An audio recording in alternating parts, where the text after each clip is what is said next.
端个菜都端不住吗？陆成宇，你什么意思？你在颁奖典礼上说那样的话就算了，你还把他带回家，你当我不存在吗？他在我最艰难的时候，给我鼓励，给我信心，给我最坚实的后盾。那个人就是我的爱人，苏玲。我带谁回家需要跟你解释，江南，摆好你的位置，你只是个保姆，照顾好我妈是你唯一的功夫，其他的少管。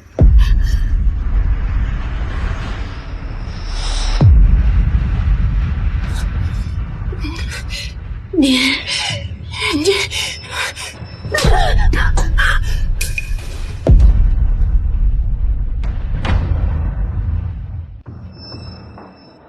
妈，您这是干嘛呀？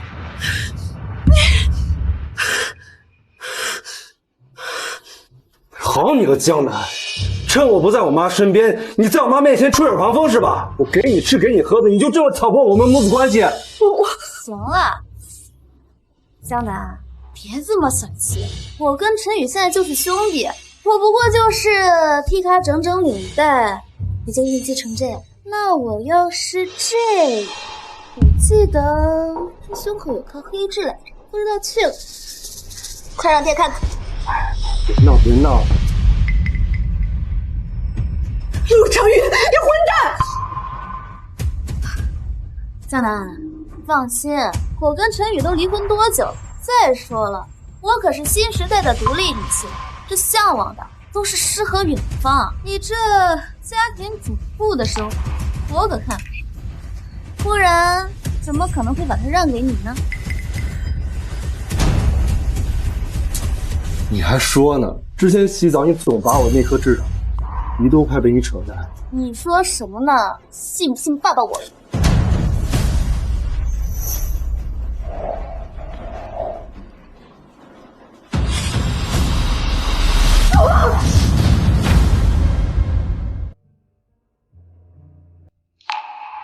江南，你看看你自己。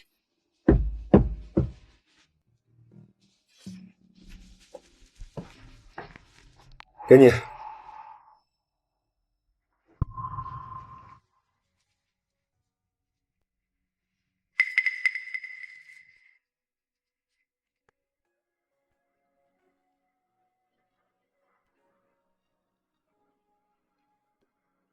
这是给我的。妈老寒腿又犯了，晚上记得带上。对了，以后半夜记得多起来几次，别总让他尿床。屋里总有味儿，那客人来了像什么话呀？所以，这不是给我的。你带这个干什么？你赶紧给我妈带上，我累了。陆成宇，又怎么了？今天是我们结婚8周年，对吗？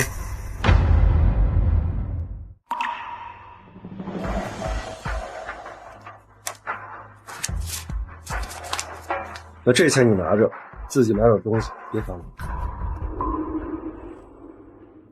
陆成宇，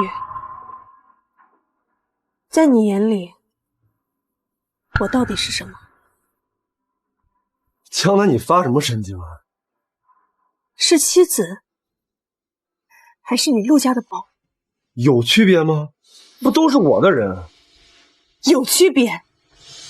如果是妻子，你就应该记得结婚纪念日和生日是同一天；如果是妻子，你就应该跟前妻保持距离；如果是妻子，够了啊！江南，你别得寸进尺。当初要不是我娶你，你现在还在农村种地呢。我给你吃，给你住，每个月给你钱花，你还想要什么？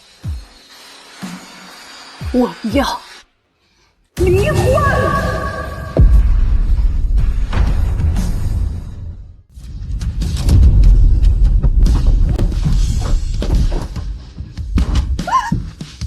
江南，你别不识好歹，别的我你活不下去。这婚明天就离。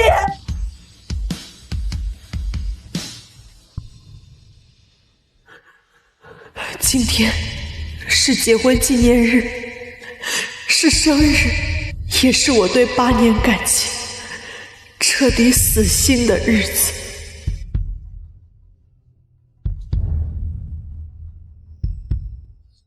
江女士吗？我们是遗产公证处，我们查到您父母去世前留有一份巨额遗产，在您30岁时，也就是今天，已自动转到您的名下，还有一些固定资产需要过户，请问您什么时候有时间办理手续呢？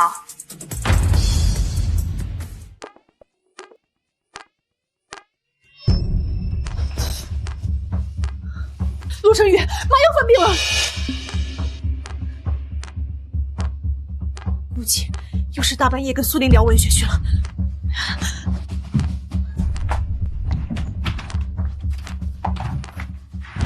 哇，又犯癫痫了。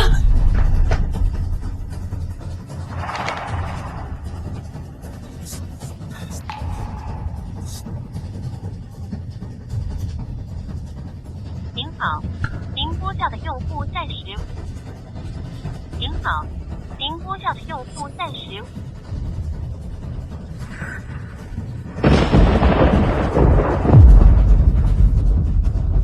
接电话，接电话呀！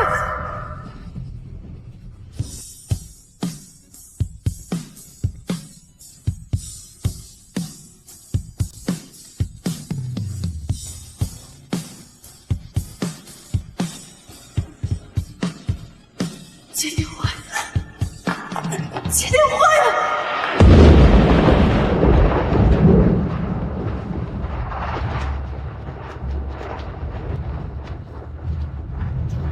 医生，医生，快救救我妈！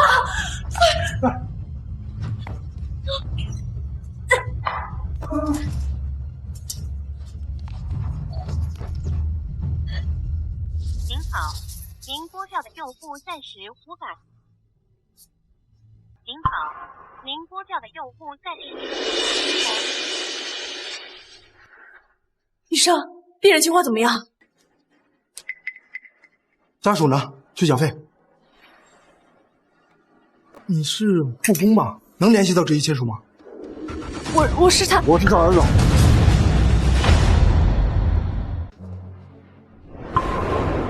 是苏黎最喜欢的香水，他们刚才果然在一起。哎呦，这位是陆教授吧？您可真是孝顺，这大半夜的赶过来。这是缴费单，需要立刻缴费。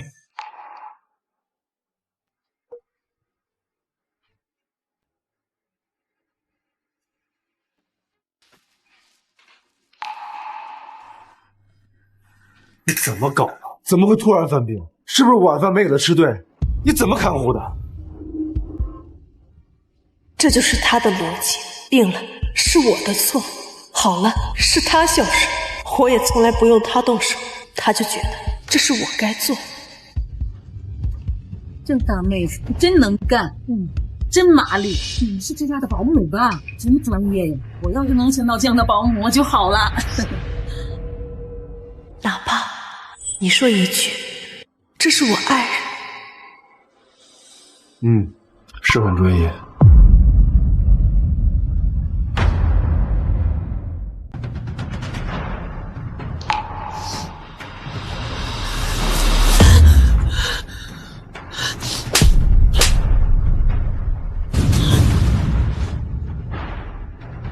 保姆是吧？我不伺候了。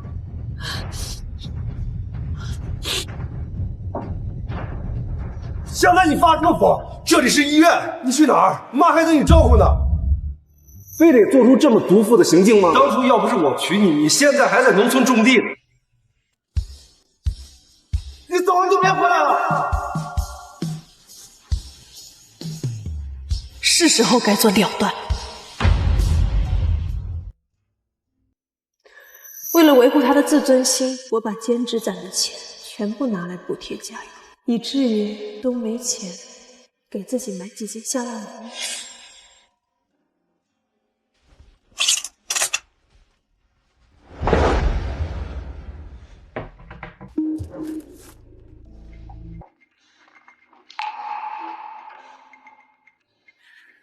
这哪里是一张婚书，这分明是一张终身卖身契。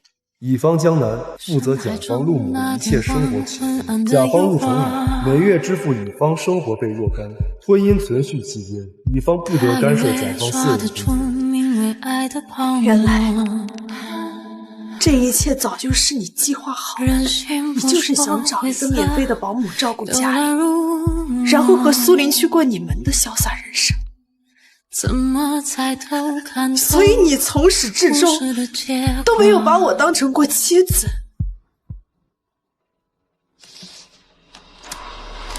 为何绚烂叫人疯狂？为何爱我却与我牢笼？为何等待都徒劳无功？为何承认断绝？喂，那家公司吗？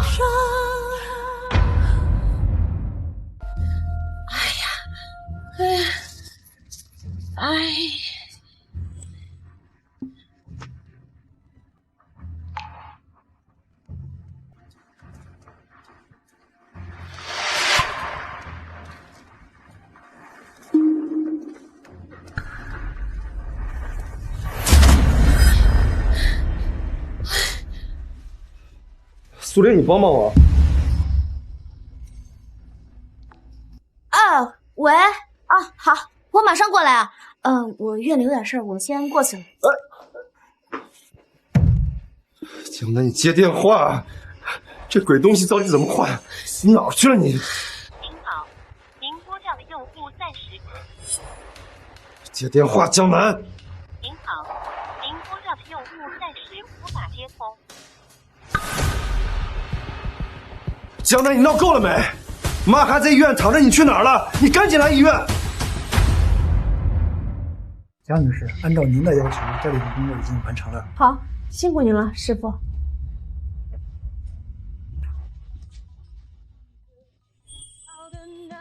江南，你闹够了没？妈还在医院躺着，你去哪儿了？你赶紧来医院！陆教授，您的免费保姆江南已经正式下岗，如果还有其他业务，请提前预约。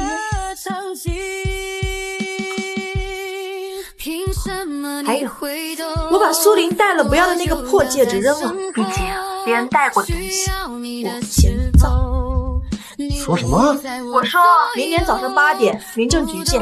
还有，我是专业的保姆，记得帮我把这8年的工资结了，别想着赖账，让我看不起你。喂。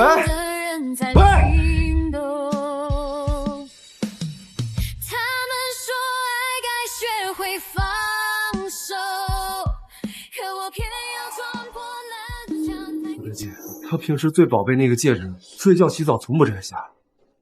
今天这是怎么了？江南，开门！你快开门！我知道你在里面。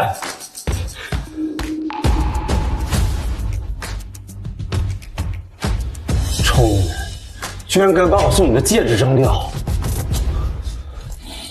给我等着，看我怎么收拾你！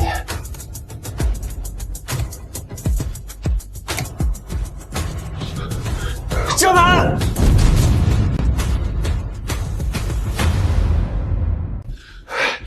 江南！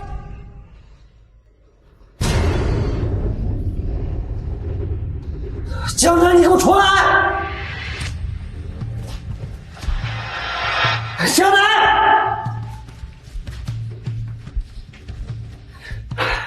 江南！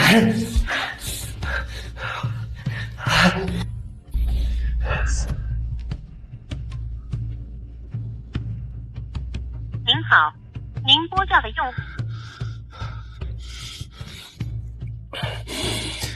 该死的江南，接电话！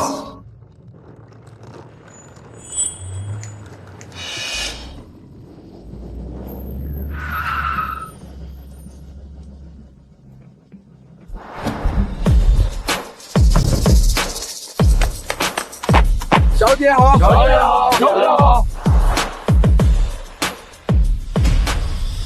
小姐，我来接您回家。先去医院，毕竟他妈妈没做错什么，去见他最后一面，就当最后的告别。是。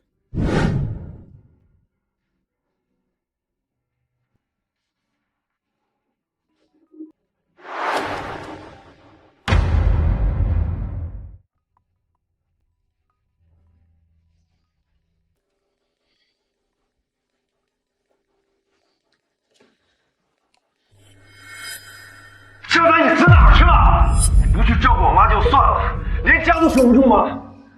家里遭灾了，你不知道吗？到底看没啊？我知道啊，你知道？真的。江南，你为了引起我的注意，也不能脑子瓦特把家拆成这样吧？都是我花钱花时间装修的，我想拆就拆。江南，我不管你闹什么，现在立刻把东西给我搬回来，把这个烂摊子给我收拾好，去医院照顾我妈。我还愿意再给你一次机会，我大不了以后多留点时间给你，否则后果自负。睡觉的时候枕头垫高点，好做梦。你哦，对了，劳务费记得转。江南，没了我看你怎么活。识相的话。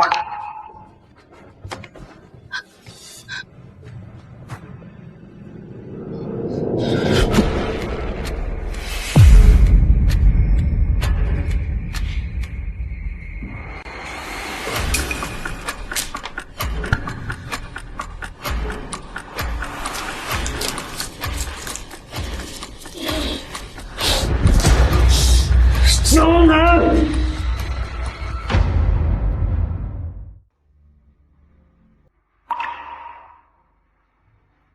妈，我跟程宇缘分已尽了，今天可能是我们见的最后一面了。程宇他十指不沾阳春水，肯定会找一个比我更好的保姆来照顾你。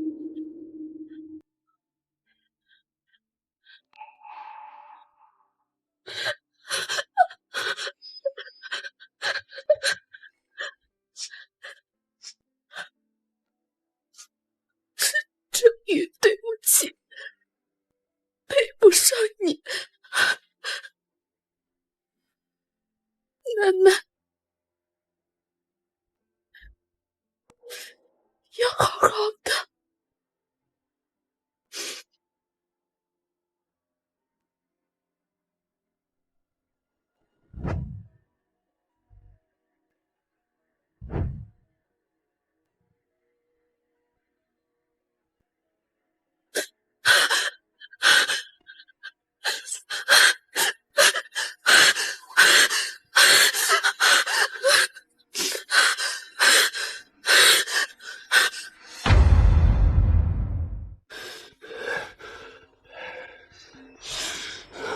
陆教授，您母亲突然休克，需要您来医院一趟。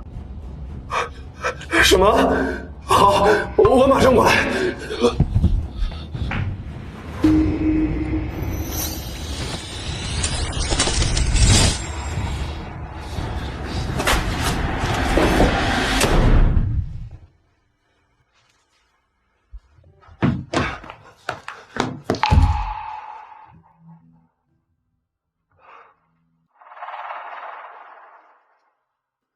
家属清理一下，保持病人清洁。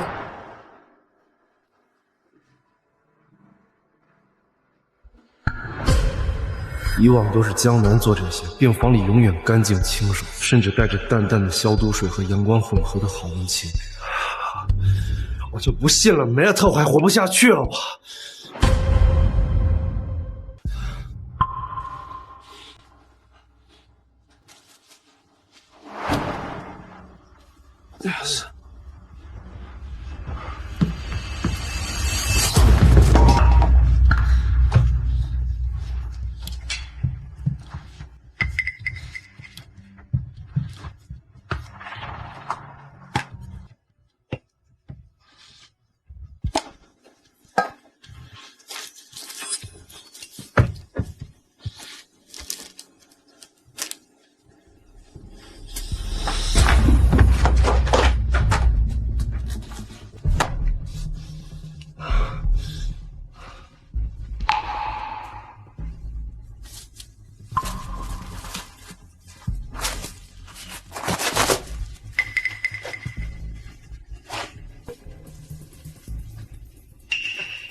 哎，苏玲，你能来医院帮我一下吗？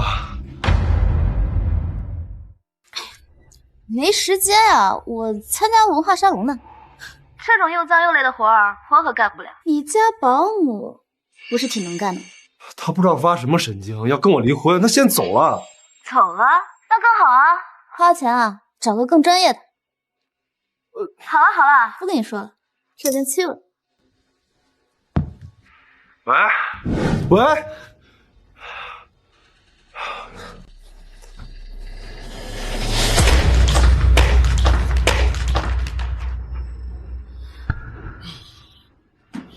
小伙子啊，照顾病人要有耐心。刚才那个是你媳妇儿吧？她就很有耐心，不仅长得漂亮，勤劳细心又能干。你呀，要好好珍惜。什么？江南来过了？什么离婚搬家，装的挺像那回事儿，说到底就是欲擒故纵，以为讨好我妈就能当什么都没有发生过。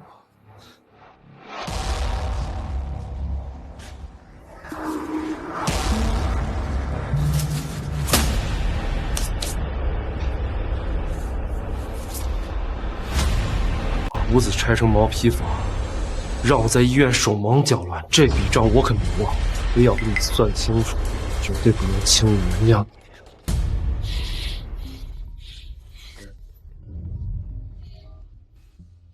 喂，张院士，好，6点城南会所，我一定准时到。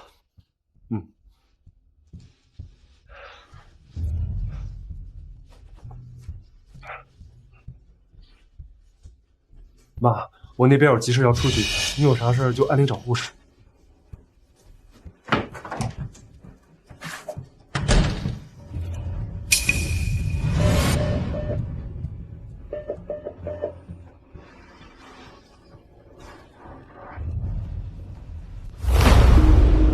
江小姐，遗产内容大概就是这样，没问题的话，在文件上签个字就行。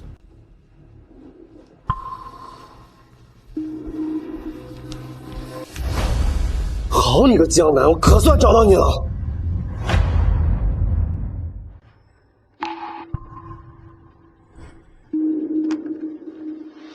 江南，你是不是有精神分裂啊？一边把家拆成毛坯房，一边去医院讨好我妈，你现在又在搞什么猫腻？你别误会，我不是在搞猫腻。不是猫腻，那这是什么？神神秘秘的，你到底藏什么心思？这不是猫腻，这是我给你的惊喜。惊喜？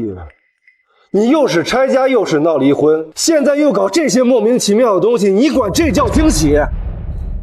当然是惊喜。其实我在跟你结婚之前，我就用自己的积蓄买了一栋别墅，本来想找一个合适的时机告诉你，给你一个惊喜。这下好了，被你发现了。你说什么？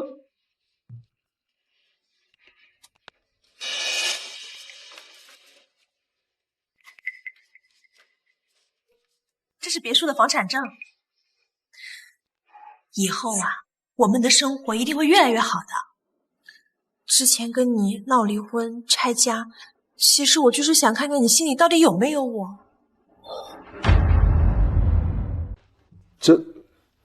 真的是别墅房产证，我没听错。当然是真的，我还能骗你不成？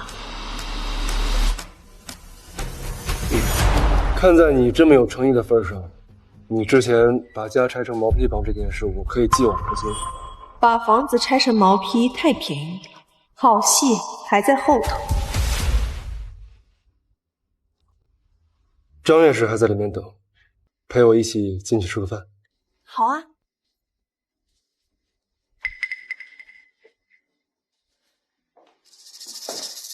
哎呀，哈哈，罗教授，这位就是你的爱人吧？果然气质出众啊！正是那人江南。张院士您好。好，坐坐坐，快坐。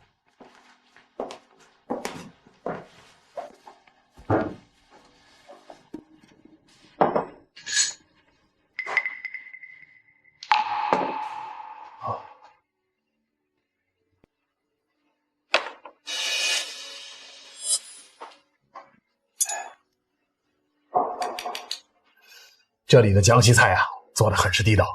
罗教授，我尝尝吧。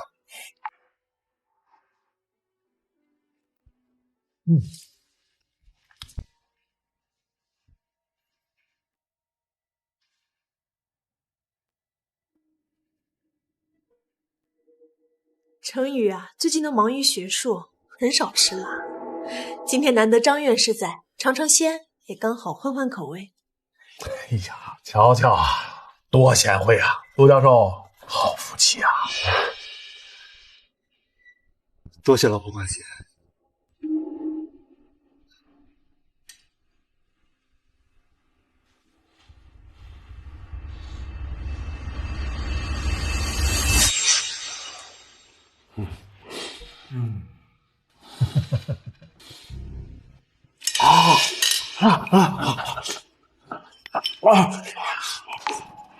哎呀，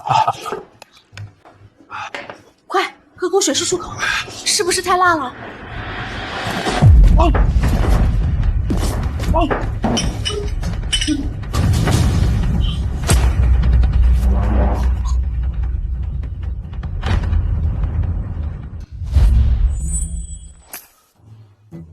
哎呀，老公，你怎么这么不小心？张院士，实在是对不起，实在是对不起。陆长远，你这是干什么？张院士，对不起，对不起，是我失态了，你大人有大量，千万别跟我一般见识。哎呀，坐下。哎呀，这年轻人做事怎么能如此心浮气躁？这做学问讲究的就是沉稳内敛，这点分寸都没有，你以后怎么带研究团队？今天的事儿要是传出去了，外面的人还以为我的门下都是些毛手毛脚的小辈。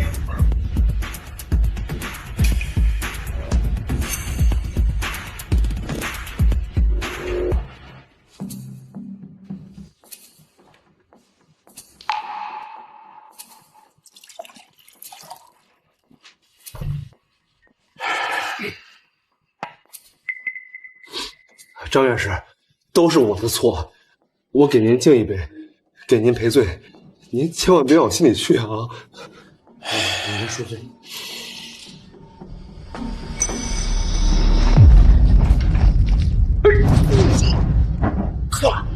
哎呀！杜晨宇，你故意的是不是？好好好，我看你是根本就没有把我放在眼里。像你这种行事鲁莽、毫无分寸的人，根本就不适合带团队。走，张院士，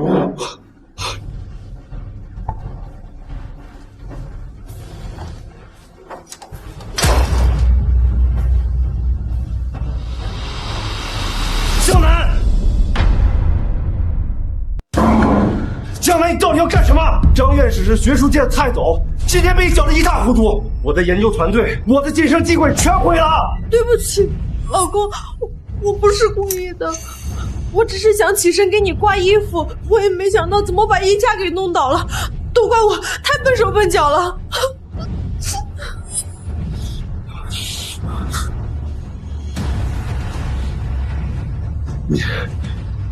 你真是个会惹事。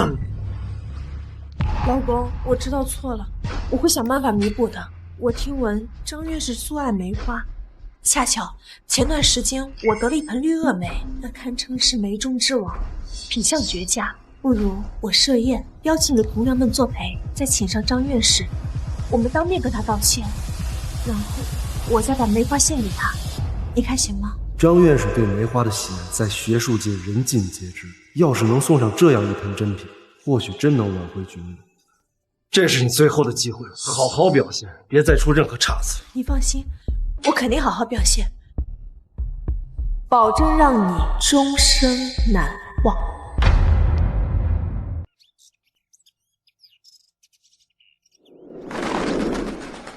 陆教授啊，这地方选的太妙了，既有雅韵，又显清静，太适合咱们文人小聚了。是啊，是啊，满眼皆是诗情画意啊。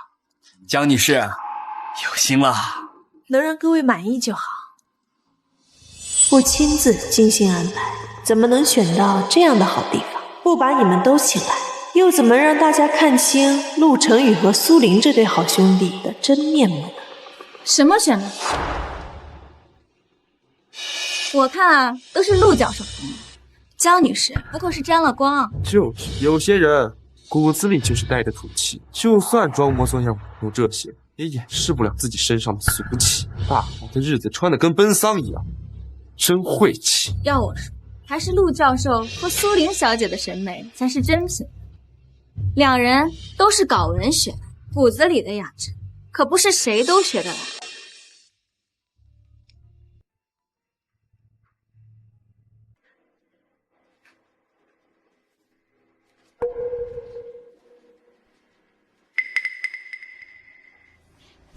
科长，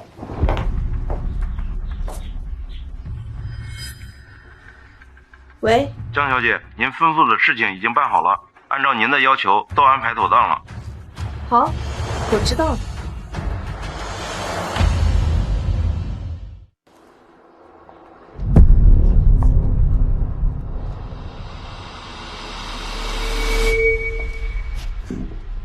陈宇，这里没别人，你怕什么？这光天化日的不太好吧？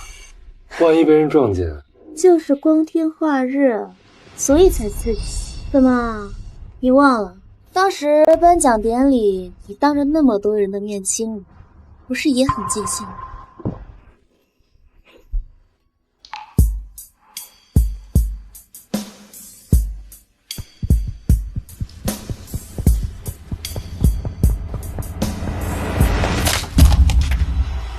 谁？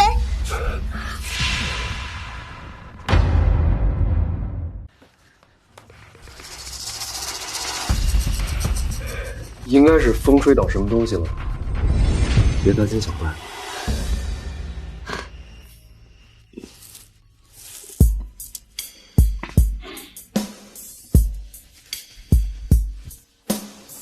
腊梅开的真艳呐，咱们一块儿熬服心情尝尝。走。哎，那边风景更好，去那边看看吧。行，走。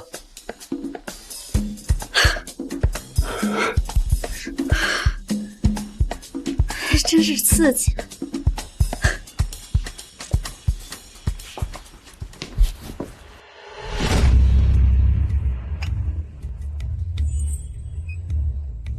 刺激，那就好好珍惜这最后的刺激吧。你们看那个江南，穿的那么土，一看就是个家庭主妇。就是，远远不及苏小姐那样的才华横溢。哼。江女士，听说这庭院是你选的，虽有几分景致，却少了些文人的风骨，倒像是附庸风雅了。是啊，比起苏小姐的才情，江女士终究是少见底蕴的。苏小姐的才情那才是真的呀，配上陆教授，那简直是天作之合啊！您说的太对了，苏玲小姐和陆教授站在一起，简直就是郎才女貌，般配极了。也就是陆教授心善，才忍了他这么多年。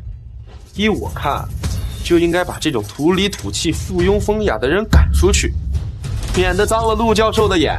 就是。各位说的有道理，我确实在这些方面不及苏小姐，以后我会多向她学习。倒也还算懂事。现在把他们捧得越高，等会儿摔的就越惨。不知道你们看到自己口中文雅般配的两个人，在幕后干出那样的苟且之事时，会是什么样的表情？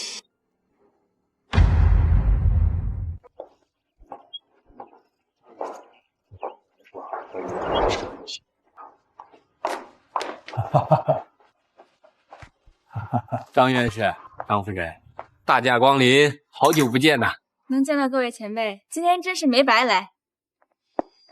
张院士、张夫人，各位领导、各位老师，前面庭院外的湖心亭里有惊喜，那边养了几株上好的梅花，不如咱们移步那边，也让大家看看陈宇准备的惊喜呀。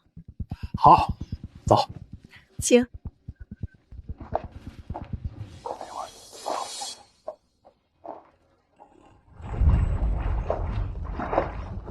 真是梅须逊雪三分白，雪见疏梅一段香啊！这般清韵，真是难得一见呐。寒梅最堪恨，常作去年花。如今能看到这般鲜活的腊梅，倒让人忘了寒意。寻常一样窗前月，才有梅花便不同。陆教授找的这个庭院呀，真是处处藏着雅趣。咦，陆教授和苏玲小姐怎么没跟上来？莫不是临时有什么事情给耽搁了？大家别急，程宇给各位准备了一份惊喜，他就在前面亭子里面候着，特意让我先带大家过去。陆教授这么细心周到，还惦记着给大家送惊喜。好，走。起。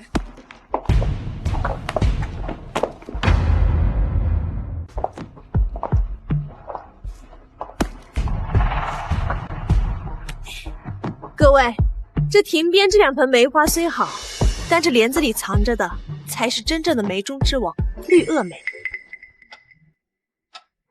程宇说要给大家留一些悬念，那不如就由张院士亲自去揭开帘子，揭晓这份惊喜吧。好，那我就来当这个揭幕人。我们拭目以待。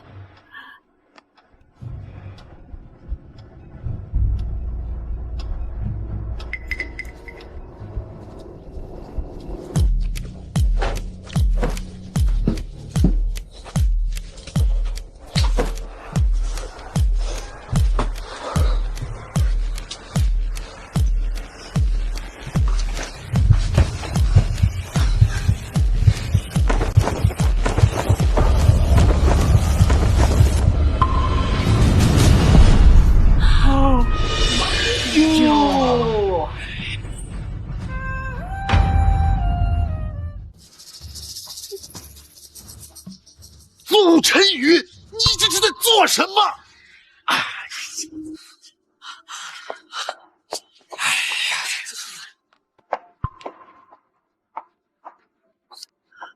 老师，这也太不成体统了。这光天化日，这是……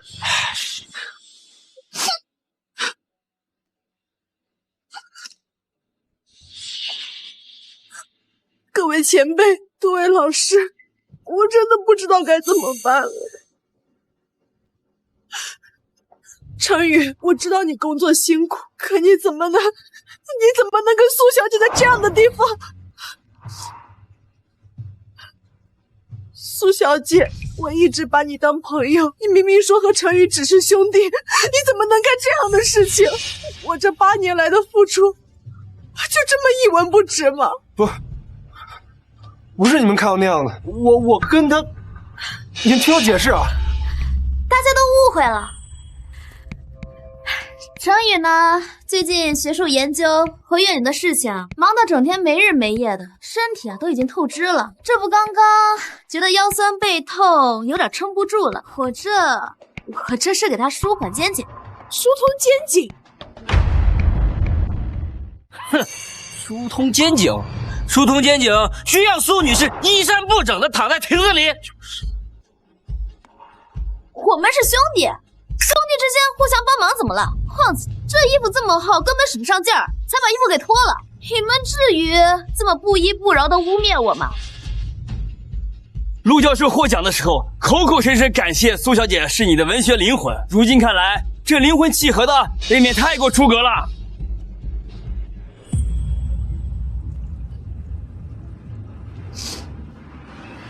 陆程宇，我不求你给我什么，我只求你能对我坦诚相待。可你，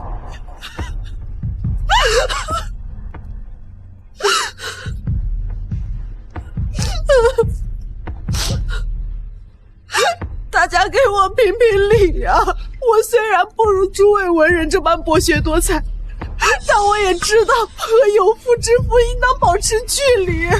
苏小姐，陆教授已有家室，江女士贤良淑德，你作为前妻本该避嫌，却屡次与陆教授举止亲密，实在是有失分寸。老师，你要相信我啊！我们真的是简单一下按摩一下肩颈。罗晨宇，你身为高校教授，教书育人，本该以身作则，怎能做出如此有违公序良俗之事？学府造诣再高，品德败坏，也不配为人师表。这是你家事，我本不该过问。这件事我会烂在肚子里。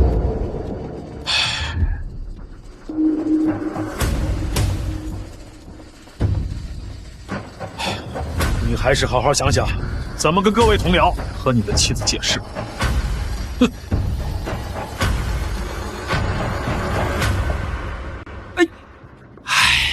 张院士都护着他，我们能说什么呢？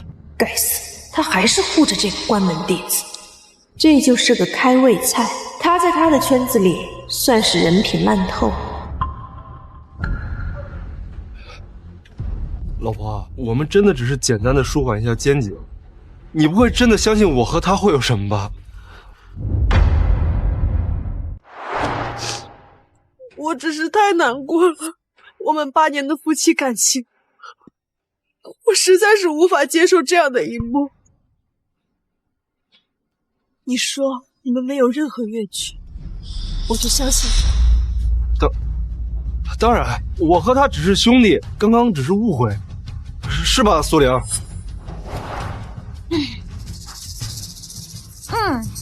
我们只是兄弟，嫂子啊，你就是太敏感。这就是我不愿意跟你们这些老娘们相处的原因，真矫情。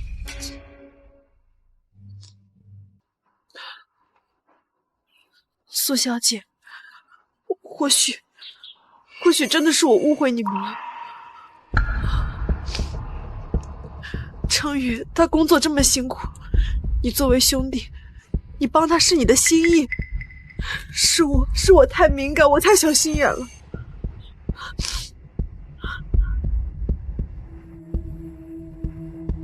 老公，我知道你心里是有这个家，是有我的。我就知道老婆你啊，最善解人意了，真好骗。今天的事就这样。天色不早了，我就不留各位了。走。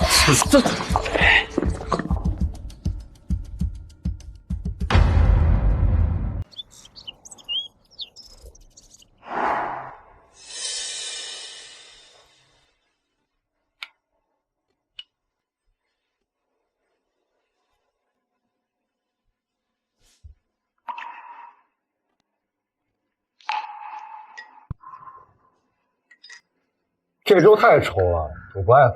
重新给我煮碗小米粥，记住要熬出米油，那样才香。好，我在这边呢。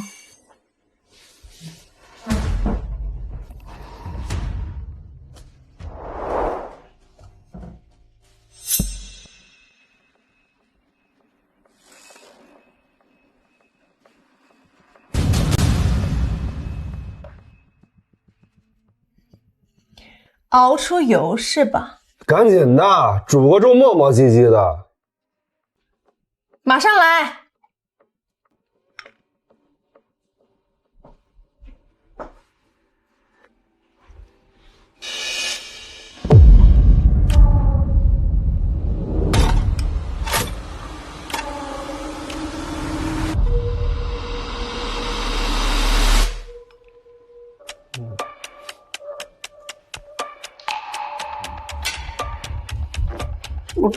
你粥里放什么东西了？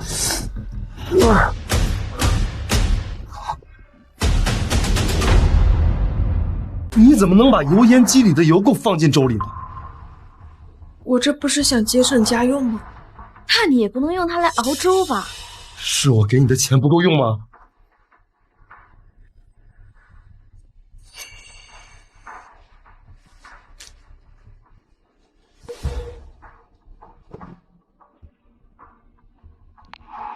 铁公鸡竟然拔毛了！给你转了5000，以后别再让我吃油烟机里的废油了。我以后一定好好买下酒庄。先去打水。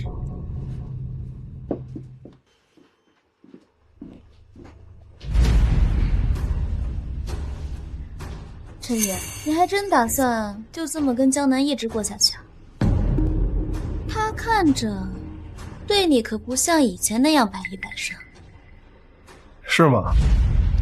我倒是觉着他现在非常相信我，离不开我。免费的保姆不用白不用，况且谁会跟免费的大别墅过不去？你就不怕他知道你玄术造假的秘密？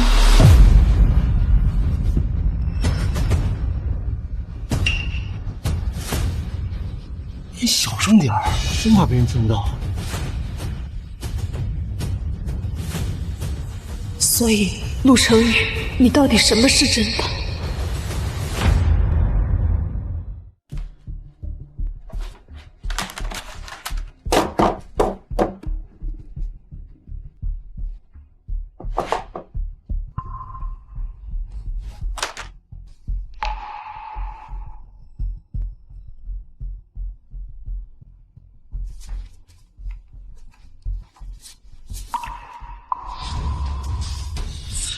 就是陆成宇的学历造假复印件，公章边缘模糊发虚，院校名称的字体与正规证书存在明显差异，落款日期处还有细微涂改痕迹。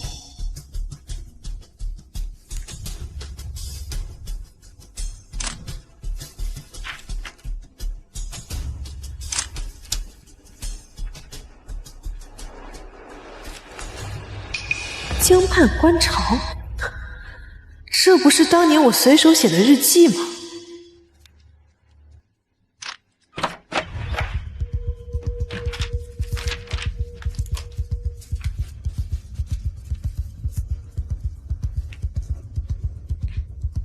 陆成宇，你的报应就要来了。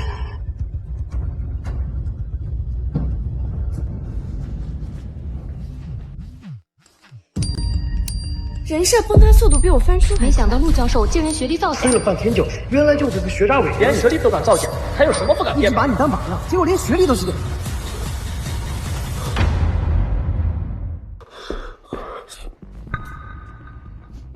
老公，老公，你怎么了？你怎么脸色这么难看？你是不是哪里不舒服？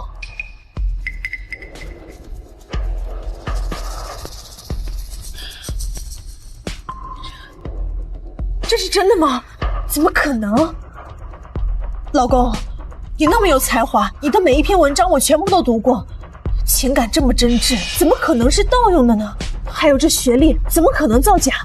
你那么优秀，老公，一定是有人嫉妒你，故意陷害你。你别慌，我们找律师，找证据，我们一定会澄清的。我永远都相信你。相信我？现在全网都在骂我。不仅学校要听我的课，就连学术圈要出我的名，你让我怎么澄清？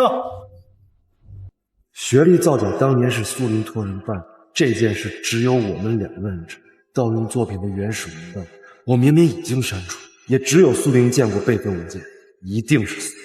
我到底哪里对不起他？他竟然要用这种方式毁了我。半小时后，城南咖啡馆，你必须来。老公，老公，你去哪儿啊？老公，狗咬狗，我去。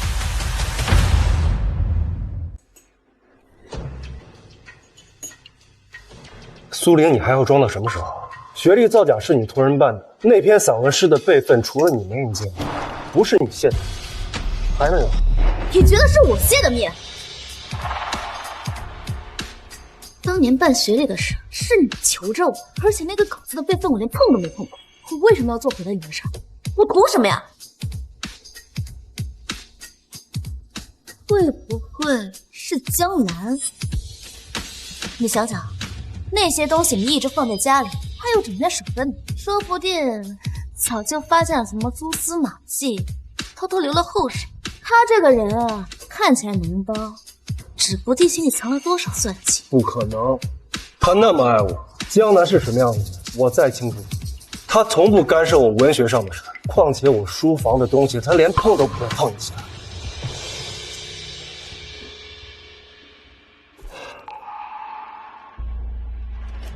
除了你，没人有这个动机，也没人有这个机会。你别再把脏水往江南身上泼。是你腻了想甩了我，所以想尽办法毁了我，对吧？陆晨宇，你凭什么这么说我？我跟了你多少，为你做了多少事情，现在怀疑我，你混蛋！我混蛋！8年来，我一直为你守身如玉，只捧过你一个女人。你以为我没有为你付出过吗？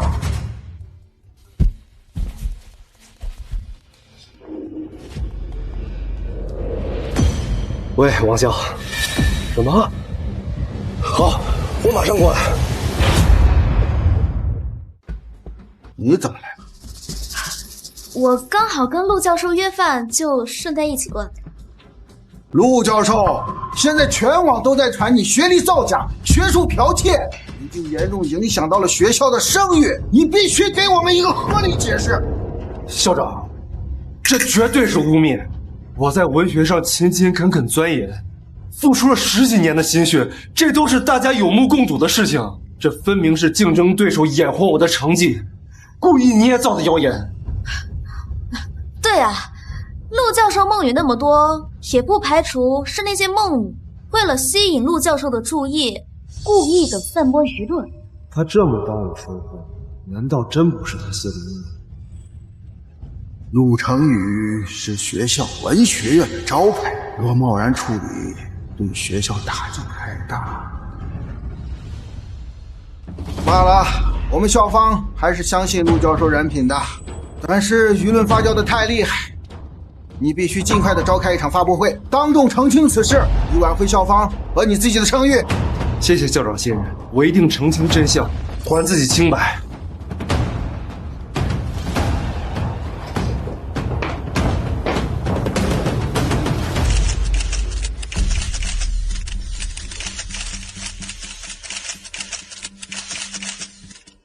感谢各位媒体朋友和书迷的到来。最近关于我的谣言，想必大家都有所耳。在这里，我再次所有传言均属不实。谣言假，真不真实的？我就是要烧得旺一点才好看。今后我会不忘初心，兢兢业业的耕耘写作，争取把更好的作品带来。你就是靠抄袭来耕耘的吗？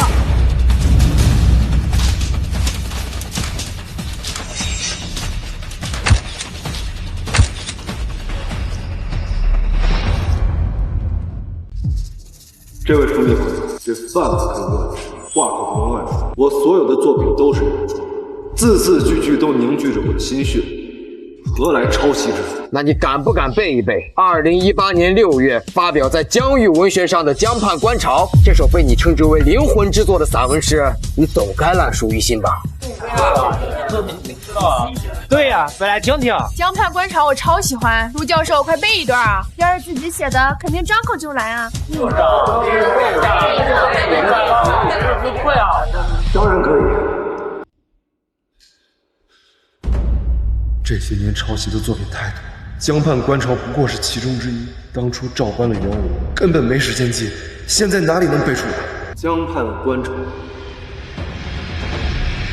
哎，怎么不背啊？不会真记不住了吧？自己的代表作都背不下来，太离谱了！我看这谣言说不定是真的。都会啊，是吧？对。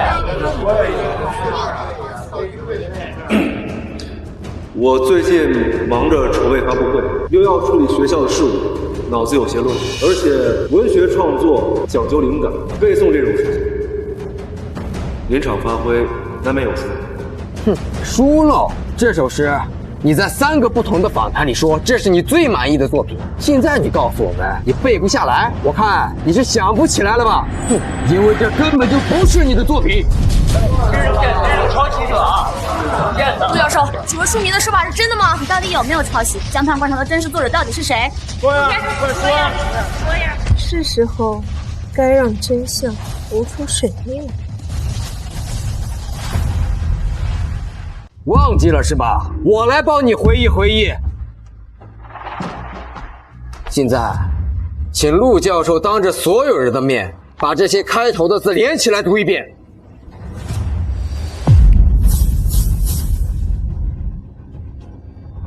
哼，不敢读。我来告诉大家，这个笔名为江南的作者，正是海外鼎鼎有名的匿名作家。他的作品在海外获奖无数，只是从不露面。没想到心血之作，竟被这般无耻盗用。什么？是那位神秘作家江南？我读过他的英文诗集，风格简直和江畔观潮一模一样。原来陆成宇是个彻头彻尾的小偷。不是这样的。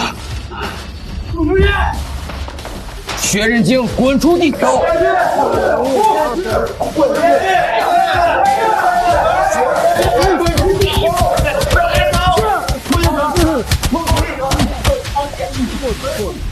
陆成宇，这就是你引以为傲的文人风骨。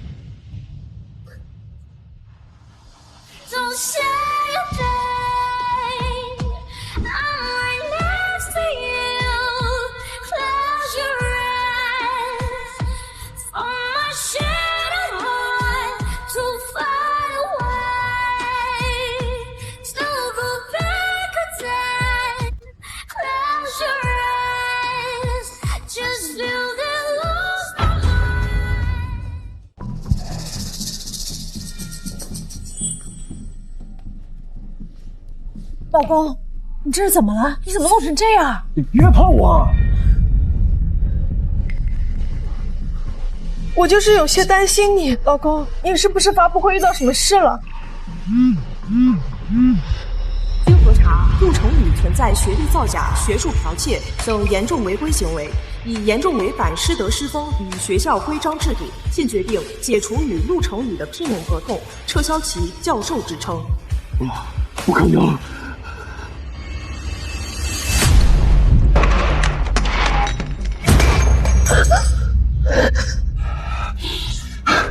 是谁？到底是谁要害我？要是让我知道谁干的，我一定弄死他！你那本随笔本里为什么会有江畔观潮的片段？你是不是早就知道那是别人的作品，故意抄来引我上钩？随笔本？我就是在网上看到喜欢的句子，我顺手就摘抄下来了，所以不知道你会拿去发表。我早知道会闯这么大的祸，我当初就不应该写下来。江南随笔里的文字细腻又有人情，与外网作家江南的风格惊人的相似，名字也相似。你不会就是那个江南吧？江南，我是江南啊！你果然是那个老公，你是不是被这个事逼糊涂了？你连我的名字都不记得了？你笔名是不是江南？江南水乡的江南？我从小就叫江南，我不知道什么笔名江南。老公，你是不是听到什么谣言才会胡思乱想？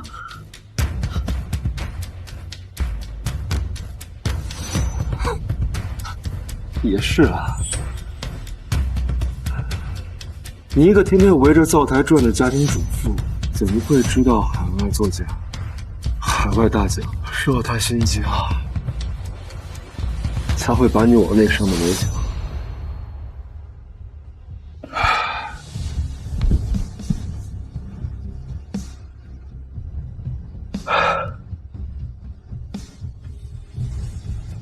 我现在工作没了，生育费我这辈子算是彻底完了。老公，你先别灰心，这件事情万一还有转机呢？转机？什么转机？这是什么？我嫁给你之前，不是在一个大户人家当过几年保姆吗？那时候我认识了一名很有名的作家，平时十分低调隐匿，很少有人知道。不过他的名号却十分权威，我跟他关系不错。前几年我向他推荐过你，他十分看好你的才华，所以邀请你去他的座谈会。真的？你真认识这样的人？他会赏识我吗？好，我一定好好表现，我这就去整理稿子，把我最好的作品都找出来。我很期待跟他见面。我也很期待，期待看你抱着最后一丝希望，却被狠狠摔进深渊的样子。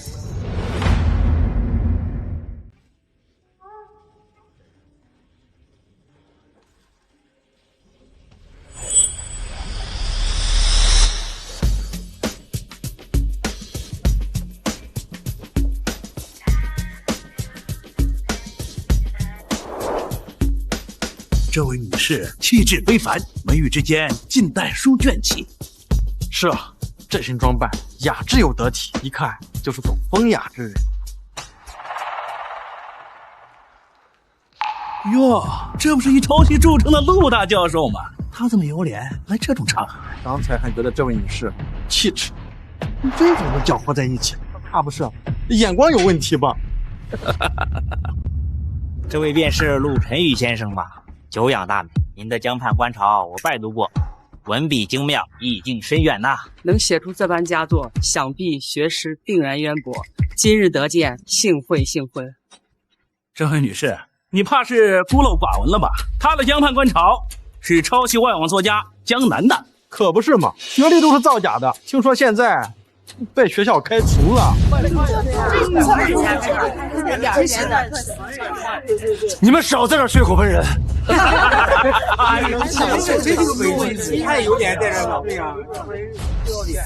这就是你拼命挤进的文人圈子。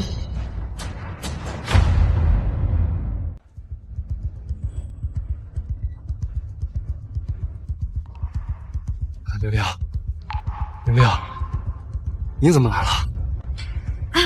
听闻这里有文学界的前辈云集，我过来见识见识。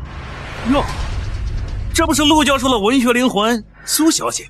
什么灵魂伴侣？看苏小姐避之不及的样子，怕是早就想和他撇清关系了吧？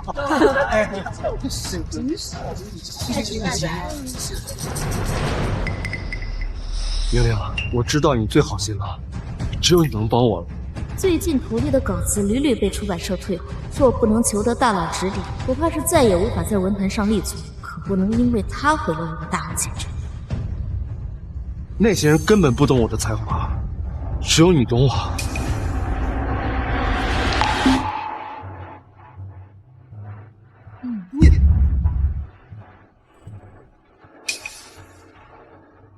老师。居然敢欺负我的爱徒，今天我就让你倾家荡产！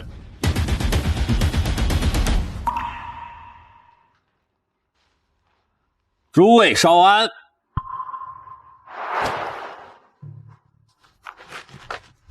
这既然是文学界泰斗江老，江南介绍这个人，果然厉害。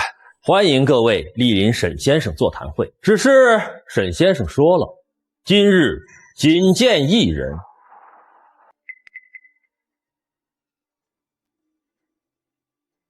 这是沈先生私人珍藏的百年红卷，仅邀一人共赏。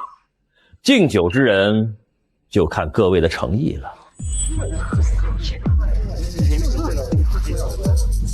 采阳杯酒，一个人就会。对呀，只要能搭上这个人脉，我之前被他连累的名声、被退回的稿子，就都能扭转。这次敬酒机会，我必须得到。这是我重回学术圈最后翻身的机会。果然，姜还是老的辣。诚意，这是想要我们拿出什么东西？沈先生是何许人物？寻常礼品定然入不了他的眼。晚辈愿意将最新诗集的全部版权奉上，预估版税50万。先生指点一样。50万版权费真不少。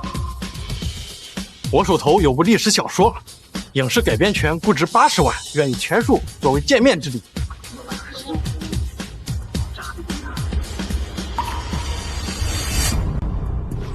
我愿将3部中篇小说的全部版权及影视化改编权全部献出，综合估值120万。陆成宇这是孤注一掷了，120万，这诚意够足啊！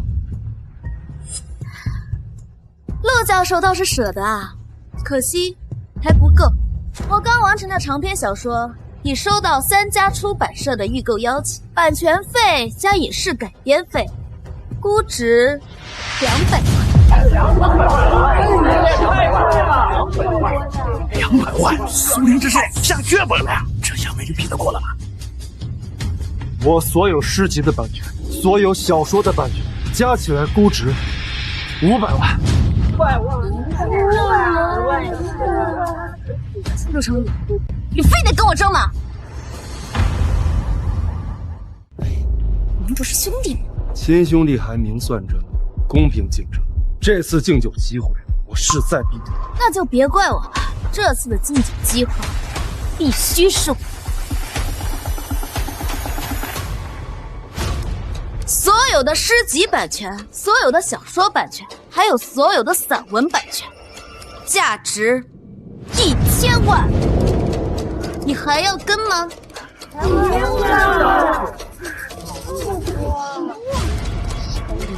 我所有小说影视化版权，价值1500万。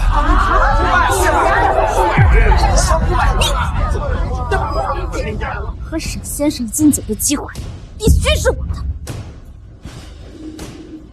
可这辈子所有作品的全部版权，无论是已发表还是未完成的，加起来估值2000万。2000万！还敢加吗？疯了吧？2000万！就为了敬一杯酒？这可是全部版权啊！文学创作者的一生心血，谁舍得？狗咬狗，真精彩！好，你这么玩是吧？我这辈子所有作品的全部版权，不管是已发表的还是未完成的，加上我名下所有的车子、房产，以及我名下所有可支配的账户，价值5000万。5000万！看我心里吧，这么多，5000万呀！还得是老师套路深。你还敢加吗？你简直是疯了！放心，我要是得到沈先生的赏识，我一定向他展荐。这是我全部的家产，只求沈先生给我一个机会。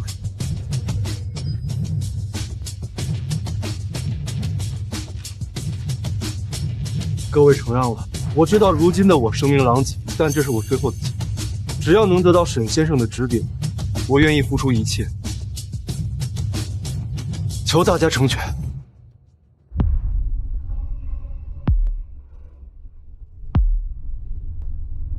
没想到曾经不可一世的陆成宇，竟也会豁到这种地步。 5000万确实多，但他抄袭的名声太臭了，沈先生未必愿意见他呀。就是，苏小姐的2000万也不少，凭什么给他？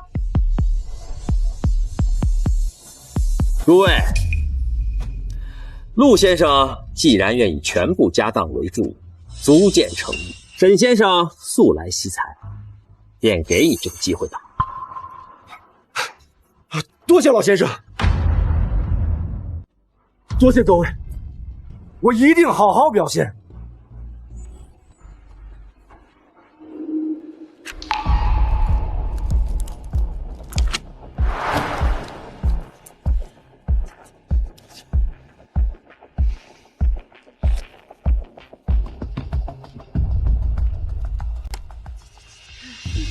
怎么回事？沈先生怎么还不来？是不是路上有什么事耽搁？不用等了。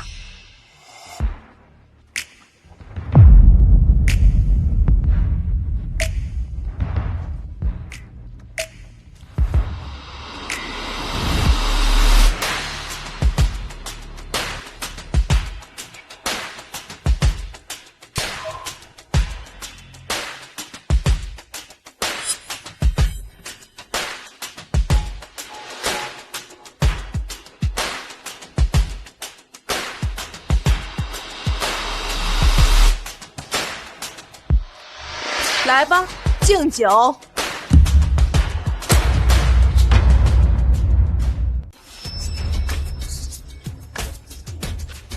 你是疯了吗你？他肯定是疯了。江南，你闹够了没有？这是什么场合？轮得到你在这装腔作势？你赶紧下来！要是耽误了我见沈先生，我饶不了你！你这个疯女人，赶紧给我起来！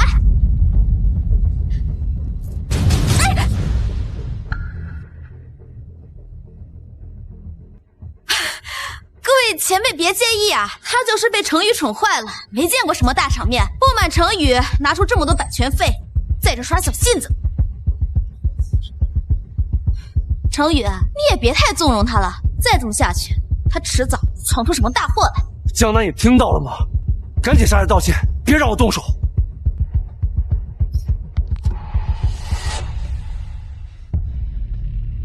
松手！怎么感觉他和以前不一样？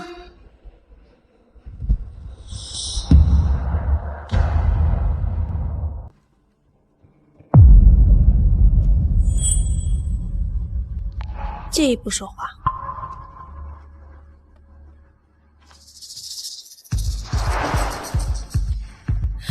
老公，别生气了，我不是故意要闹的。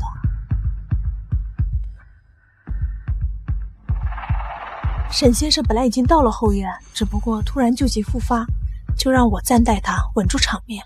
他怎么会找你干？我与沈先生早年有过几面之缘，他知道我做事稳妥，他特意让我传达一些话。他知道你为了这次见面付出了很多，他心里也很过意不去。知道你最近遭遇的困境，还说你的文笔很有灵气，只是走了弯路。沈先生特意为你介绍了一位影视公司的老总，特意嘱咐我带你去见他。真的？沈先生还愿意帮我？当然，沈先生啊，他让你好好把握这次和老总的合作，不要辜负了自己的才华。我就知道，我就说我的才华不会被埋没。你放心，我一定珍惜这次机会。等我东山再起，我要狠狠打那些人的脸。你怕是没有这个机会。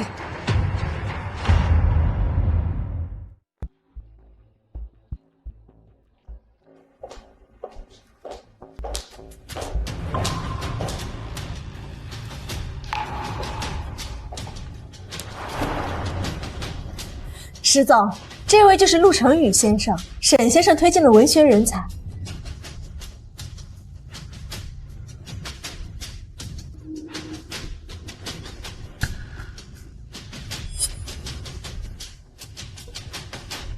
早听沈先生提起，陆先生文笔出众，今日一见，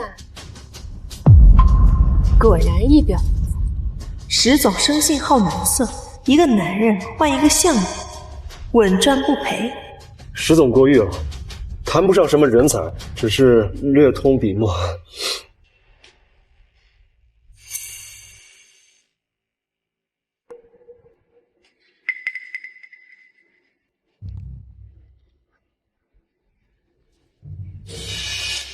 石总赏识你，这杯酒可要喝呀。陆先生，这是不给我面子啊！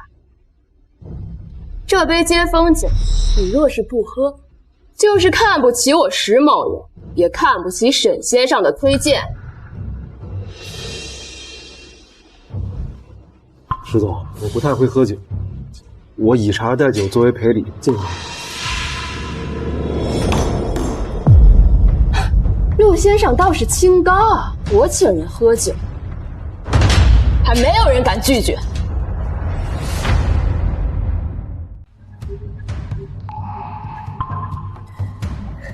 石总息怒，他最近忙着文学创作，主要是怕喝酒误事，也怕辜负了您和沈先生的期待呀。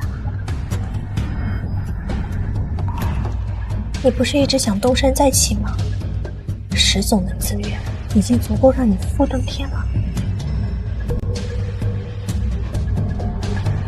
还是江小姐明示。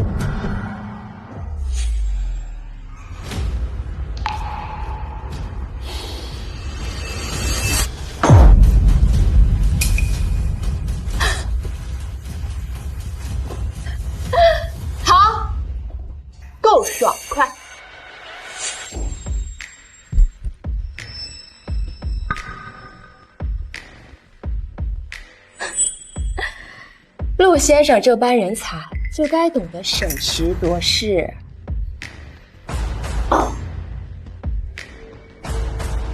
好好干，我保你事业丰收时期以前的名声地位，翻倍的帮你找回来。那就仰仗石总多多提携。我就喜欢你这种有才华又听话，陆先生可别叫我失望啊！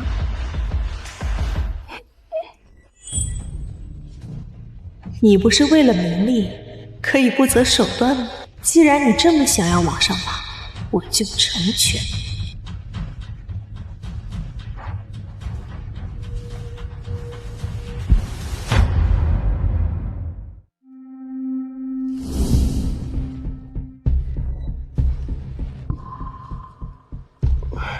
该死，卫兵又犯了。不错，上架3周，销量破10万。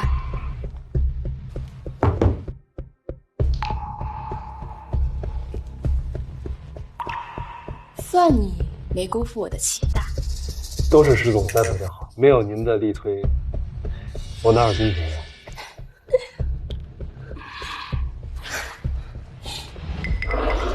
石总为我打造的落魄才子东山再起的人设初见成型，不出半年，我便可东山再起。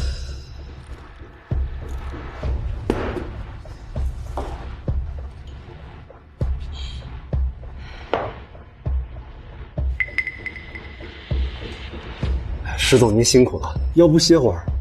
我给您炖了燕窝，刚煨好。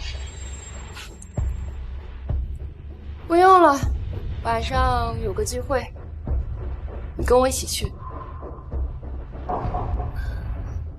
好，都听石总的。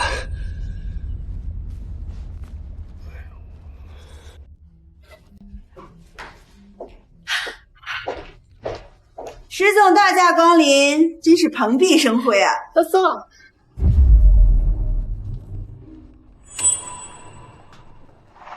这不是鼎鼎有名的陆教授吗？怎么沦落到这个地步？陆教授？哪个陆教授？还能是哪个？不就是那个学历造假、抄袭别人作品被学校开除的文学教授？听说最近啊，傍上了石总，成了咱们石总身边的红人呢。怎么不说话了？当初跟我谈项目的时候，陆教授是情不可猜。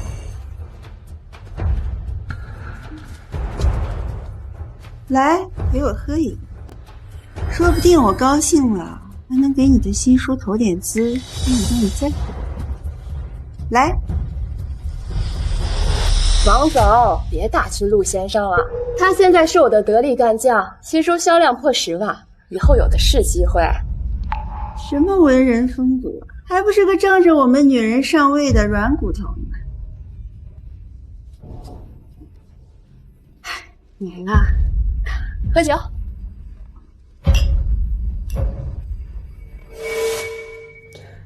罪有应得。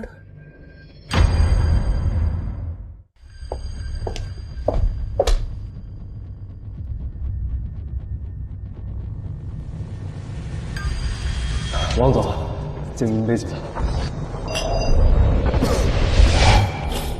喝，好久不见啊！对呀，陆教授喝嘛，你别忘陆教授。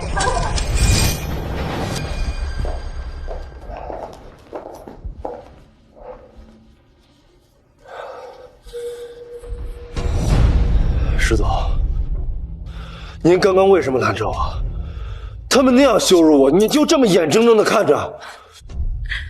羞辱你？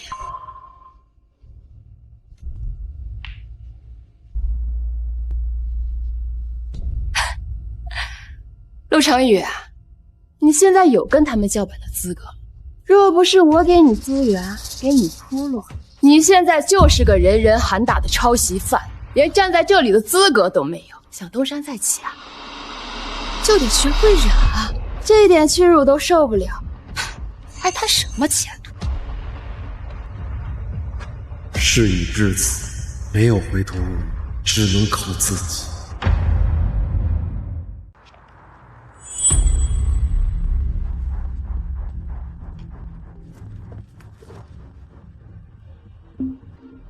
你只需要装成富婆，跟他说你能给他人脉和影视资源，等他上钩，没问题，包在我身上。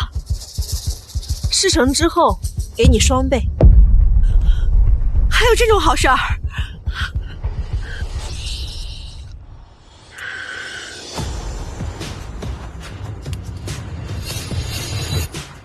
有一个石总还不满足，贪心的人可没有好下场。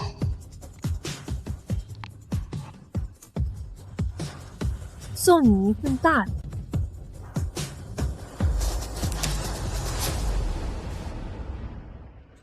宝贝，你说给我的书投资什么时候投啊？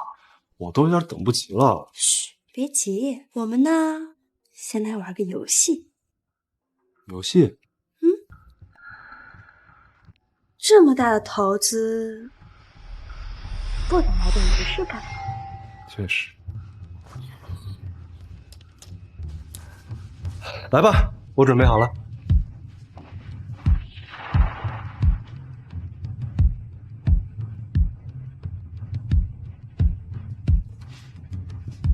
没想到你爱这种啊！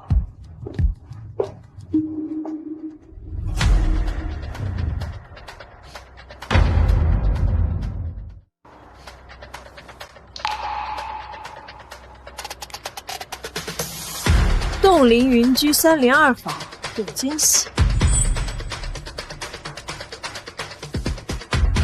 明明给过你活路，你偏要自寻死。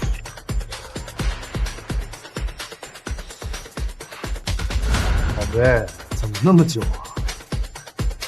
快了，别急嘛。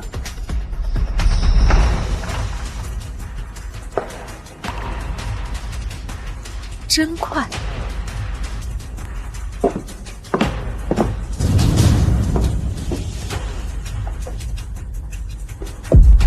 宝贝，什么声音啊？是什么大惊喜吗？陆成宇，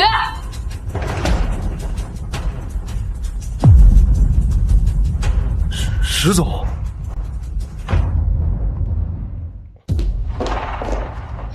我对你不够好吗？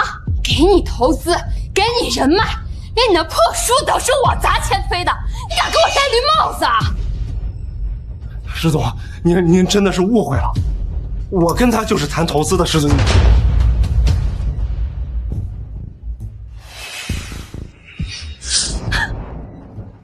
就他，还谈投资啊？我和他什么都没干啊。石总，这个女人我认识，天天在公司楼下乞讨，上回还跟我要过零钱。什么？你是乞丐？陆成宇，你可真是饥不择食啊！连乞丐你都当成个宝。我杀了你！给我往死里打，让他好好记住今天这个教训。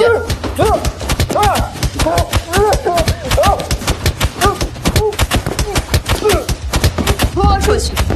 以后要是再敢出现在我面前，打断他的腿。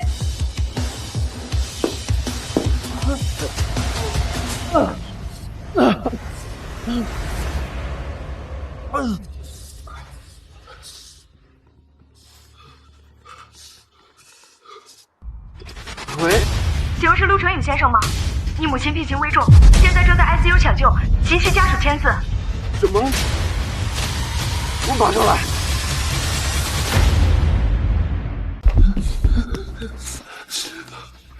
我妈到底怎么样了？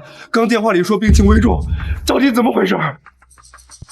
陆先生，你母亲突发脑出血并发症，颅内血压持续升高，必须立刻手术，否则会随时有生命危险。手术好，立刻做，多少钱我都付，只要能救我妈。手术费加上后续 ICU 护理费，初步预估需要50万，你得先预缴30万押金，我们才能进行手术。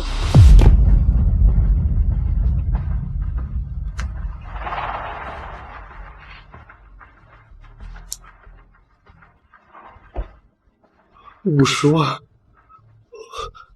我现在银行卡被冻结了，我版权也都给了石总，我现在身无分文，我去哪找这50万？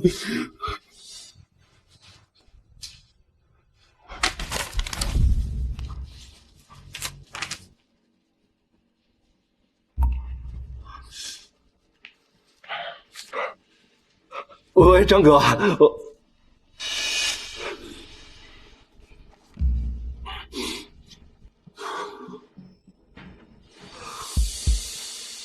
李老师，我求你了，救急的钱，我回头一定还你。陆教授，你现在这名声，谁敢借钱给你啊？万一……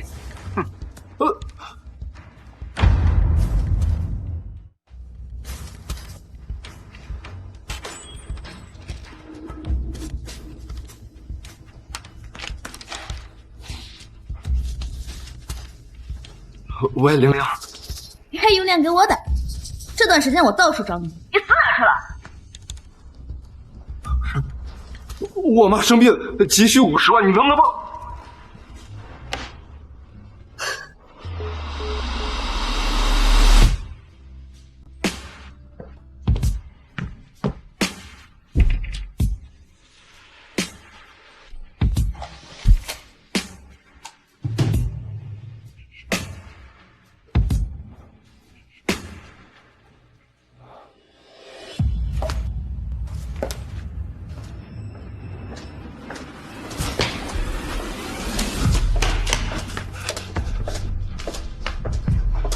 江南，我知道以前都是我的错，我求你，看在曾经我妈对你好的份上，你帮我这一次好吗？我求你了，我求你。好，我帮你。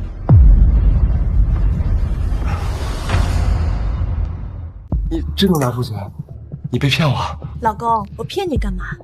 过去的事都过去了，我不怪你。况且，妈还在里面躺着呢，我怎么会拿这种事开玩笑？看来他还是离不开我。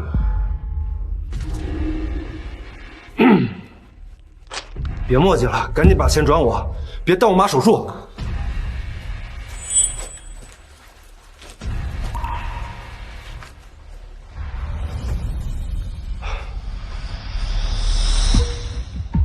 这个金镯子是你送给我的，我一直都没舍得丢，可以换点钱，我最宝贝了。这是我当时在地摊上买的金包银，就花了200多万，能值几个钱？哦，还有这个帆布包，是你当年淘汰下来给我的，就是有点旧，但材质很好，拿去典当行应该也能多少换点钱，也能帮衬点。你看看这材质真不错。江南，你耍我呢？这些破烂能换几个钱？够交我妈押金吗？可我就只有这些了。这些都是我最珍贵的东西，可以卖的，我全部都愿意拿出来。我已经尽力了，总比什么都不做要强吧？说不定典当行的老板好心，还能多给点。给我滚！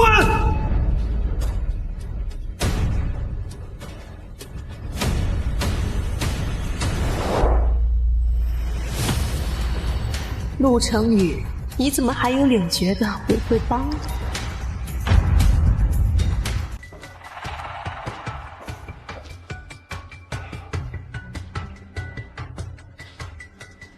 不行，我得再想想办法。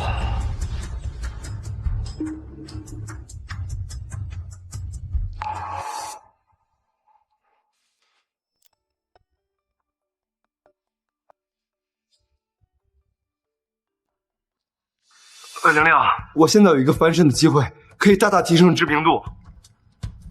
陆成宇，你现在自身都难保，跟我吹什么牛？我可没时间陪你。是真的，我现在跟影视圈大佬石总合作，他手上有顶级资源，只要你帮我解决医药费的问题，我立刻把他介绍给你，让你一跃成为文坛顶流，知名度翻倍。石总要是真能搭上这层关系，我那些被退回的稿子，说不定真能起死回生，再也不用看别人脸色。玲玲，你先帮我垫上医药费，等项目盈利了，我分你3成，我还能帮你拿到石总那边的优先合作权，怎么样？地址发我，我马上过来。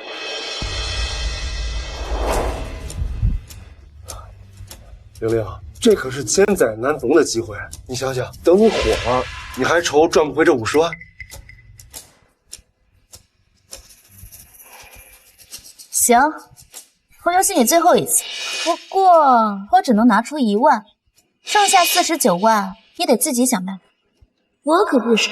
就1万不够啊！你剩下49万，你让我上哪儿去省这么多钱啊？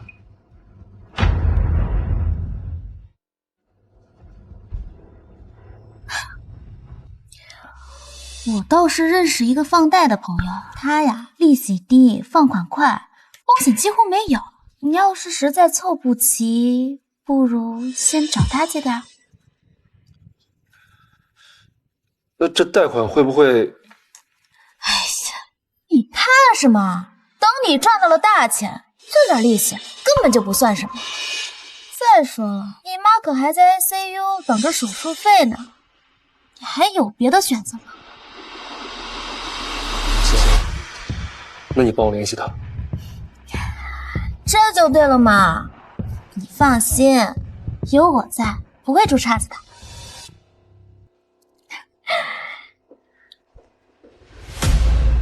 陆成宇，这可是你自己选的路，到时候可别怪我心狠。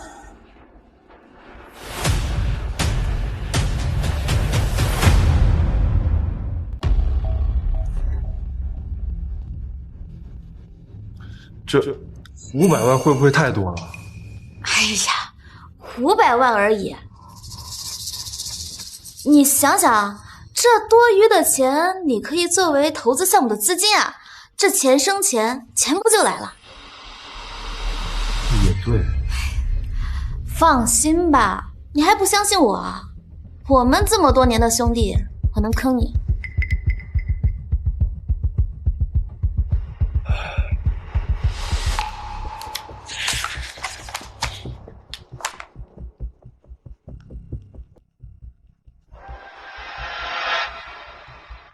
等这钱到手，我就用这笔资金再美美的出国发。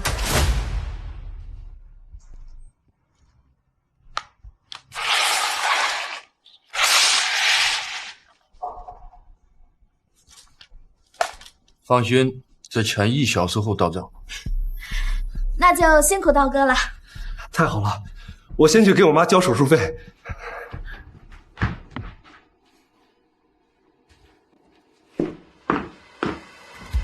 妈，有钱做手术了。病床的病人呢？做完手术，病人已经出院了，你不知道吗？什么？什么？出院了？你可以问问你家人。家人？难道是我舅舅回来把我妈接回乡下住了？一定是这样。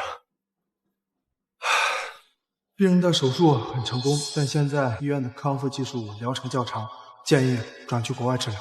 好，谢谢医生，辛苦了。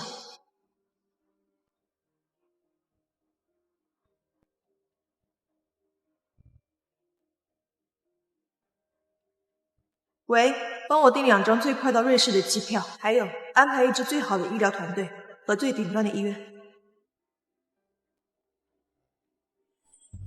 陆成宇，该死！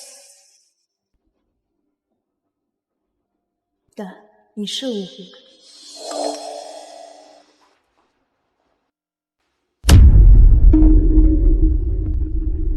什么？我还没缴费呢！啊！一定是苏玲有什么行动没告诉我。您好，您拨叫的用户暂时无人接听，请您稍后再拨。这绝对不可能！您好，您拨叫的用户暂时无人接听，请您稍后再拨。Sorry。您好。您拨叫的用户暂时。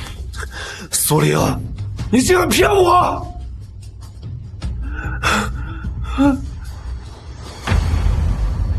各位观众朋友们，接下来要揭晓的就是本届最高文学艺术奖的获得者，他就是周世清。恭喜陆教授获得本次文学艺术奖最高荣誉奖。我要感谢广大的读者朋友，是你们对文学的热爱和追求，才让我今天站在把胡叔安息了，获得这份最高的荣誉。哎，看什么呢？人家是文学家，就你破端盘子的也想拿文学奖不成？这奖我拿过，你拿过？你拿过最高文学奖？你拿过最高文学奖？我还是老把羊呢，大白天的做什么梦呢？赶紧把碗洗了，刷不好不许吃饭。曾经的我是大名鼎鼎的文学教授，现在的我竟落到这个地步，天天遭高利贷追，害我有家不能回，我多开心！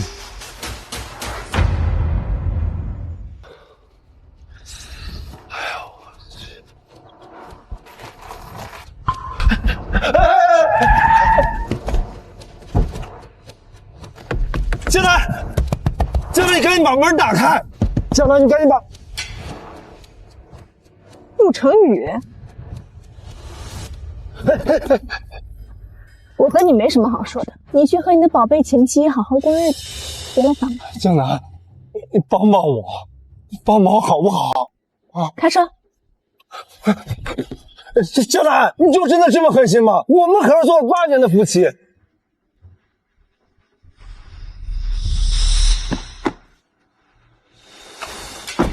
陆成宇，我们已经结束了。江南，你也不愿意帮我是吗？我告诉你，我们还没离婚呢，我欠的那些债都是我们夫妻的共同债务，你别想逃。还以为你改过自新了，真是狗改不了吃屎。好，我可以帮你。真的？我就知道你心里还有我。说吧，打算怎么帮我？你抄袭的国外作家江南回国了，他准备办一场回归宴，这是邀请函。江南，你想害我？我抄袭他，你还让我去他的回归宴，这不是自讨苦吃吗？他一直在国外写作，估计也不了解国内市场行情，应该也不知道你抄袭的事。即使他知道，你去跟他说明缘由，真诚地表达谢意，你让他出面澄清，说你没有抄袭。他这么大的作家，被抄袭应该也是常有的事，你多送点礼，这个事不就过去了吗？可我已经一无所有了。你不是还有一套房吗？不行，那是我最后的资产，没了我就什么都没了。你还有我呢，不是吗？拿房子去赌一把，后面的事都有我呢。有。本不想赶尽杀绝，奈何你依依不舍。不知道你知道江南就是我，你会不会崩溃？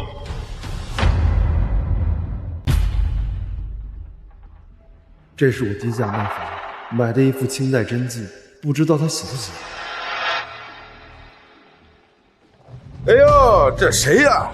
这不是曾经鼎鼎有名的陆教授吗？之前抄袭别人，怎么现在还敢来呀？真是不要脸！江南小姐到。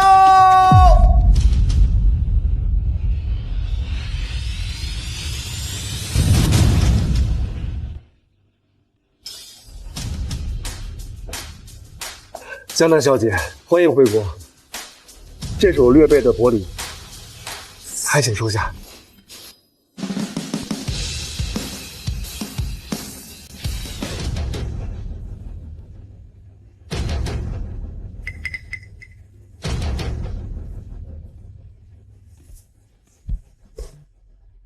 江南小姐，方才是我唐突了，这是我特地寻来的清代名家真迹，您是文学大家，定然懂它的价值，恳请您收下。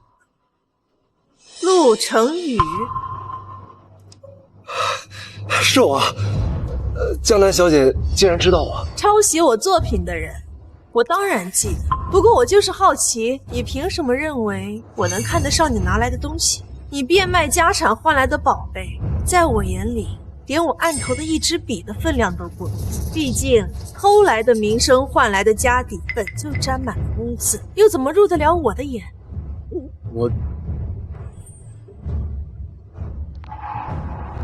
你的声音怎么好像……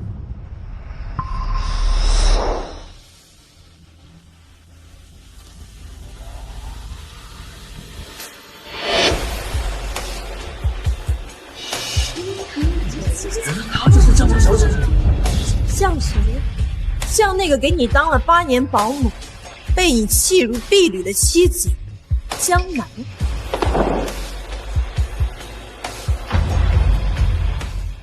不可能，不可能，这一定是假的，我一定是在做梦，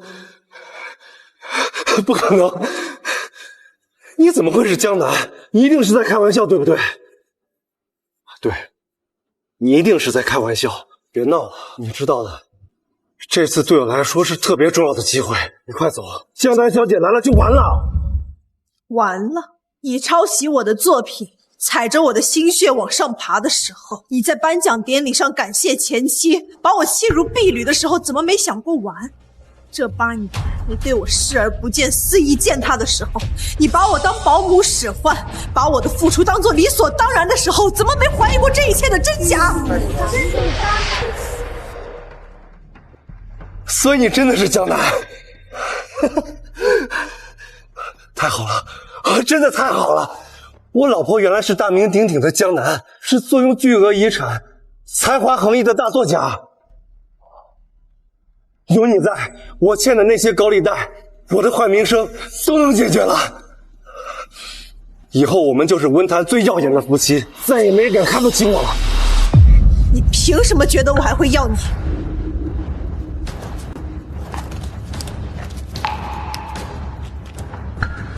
我要跟你离婚，立刻，马上！你说什么？离婚？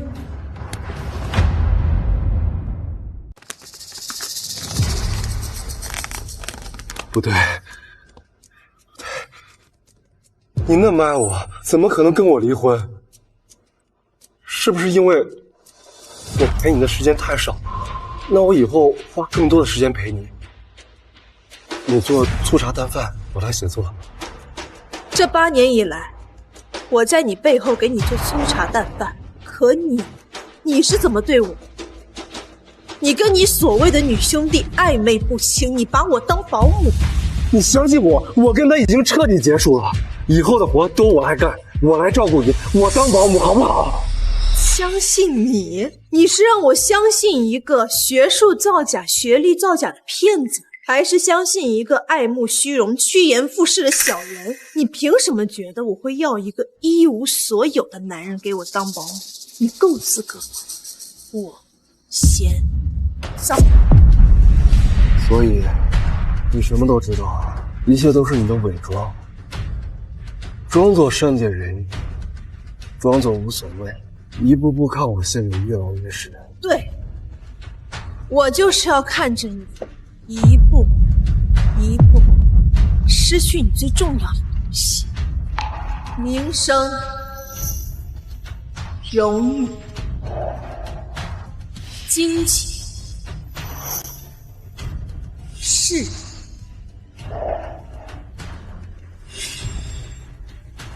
让你也尝尝被人弃如敝履的滋味。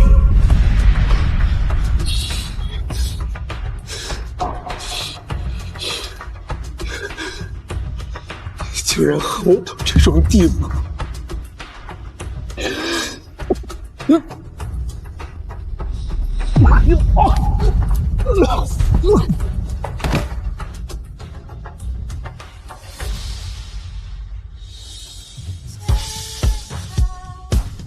身为女人，我们不必做攀附的藤蔓，要做就做自己的参天大树。